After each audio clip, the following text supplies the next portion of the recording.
Hey everybody, Fetty here. I don't know if you've had a chance to watch my stair tread jig video, but if you haven't, I'll put a link in the description box of this video so you can go watch it. When I was finishing the stairs in this house, I had to come up with a way that I could scribe my treads and my risers so that when I made the cut on the miter saw, they'd fit perfect every time. I was using expensive material and I didn't want to blow it on any of them. And more than that, I didn't want to have big gaps and cracks and gnarly imperfections that I'd have to cover up with trim. So out of necessity, I kind of came up with a jig. And what the jig does is it tells you exactly how to scribe your treads or your risers. I don't care how good your framer was and how careful they were. The likelihood that your stringers or your skirt boards are square is pretty low. There's going to be some deviation, there's going to be some angle to it.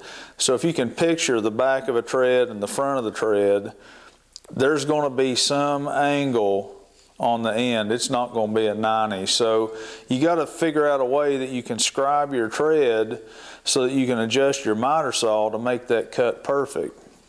So the jig that I came up with, it was pretty rudimentary in its design, and it has some flaws to it, but it served the need that I had, and my treads fit perfectly.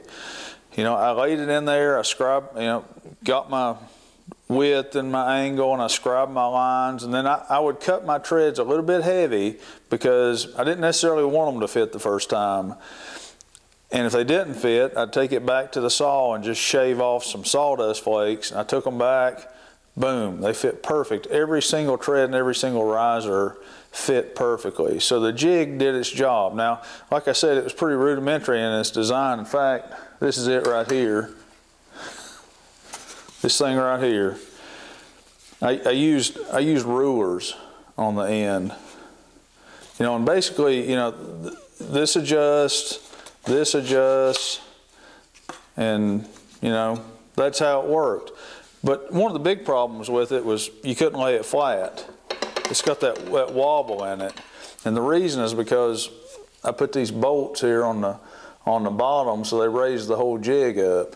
So that was a little bit of a problem doing that. It didn't cause me to mess up, but it kind of aggravated me. So that was a problem. The knobs weren't the best. I think I robbed them off my feather boards off my router table. In fact, this knob here on the end was too big, so it would kind of interfere with the skirt board when I was trying to tighten it down.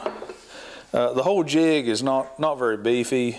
I just used old scrap that I had laying around the shop, so it's not a real beefy jig. But like I said, it did the job.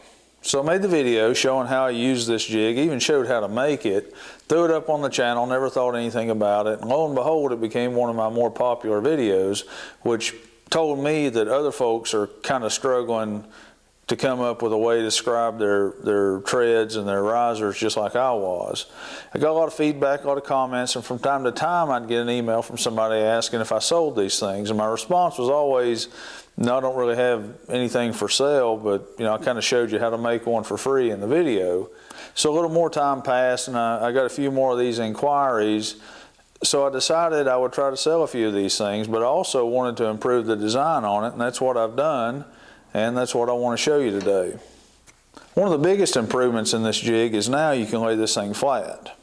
Of course, it's raised up right here. But the other improvement is this is a beefier jig. I'm using a wider carriage, wider little extension arms. So it's a beefier jig, it's stronger, it's not going to break even though it's suspended right here. You can lay this thing flat, and that makes a big difference in the functional use of this jig.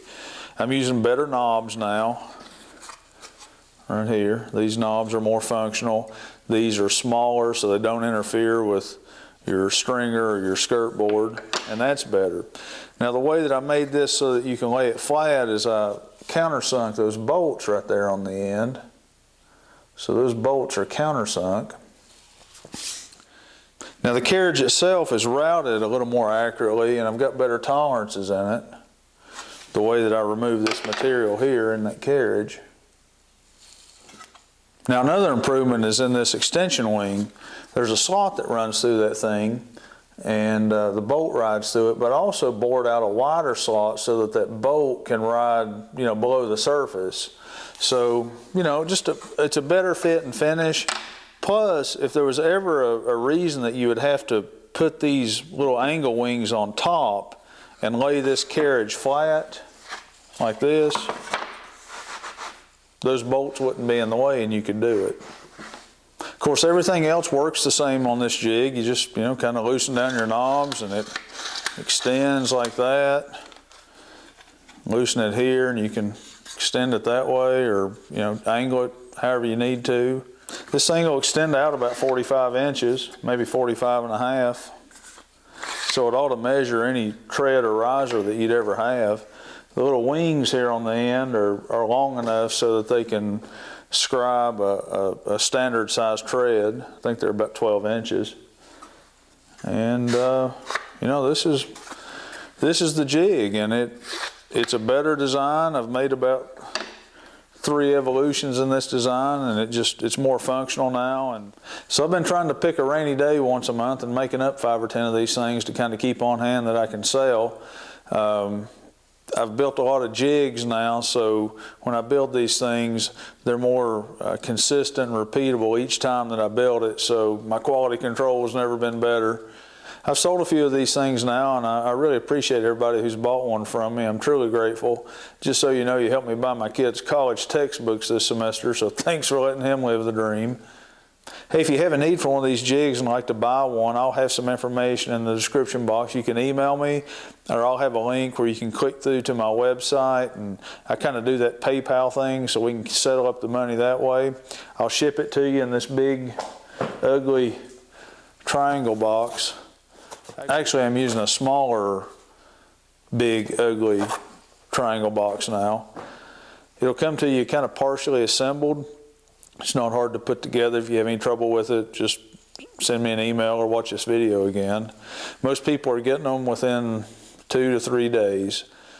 Hey, I really appreciate all your encouragement, your support, and your comments. And as always, thanks for watching.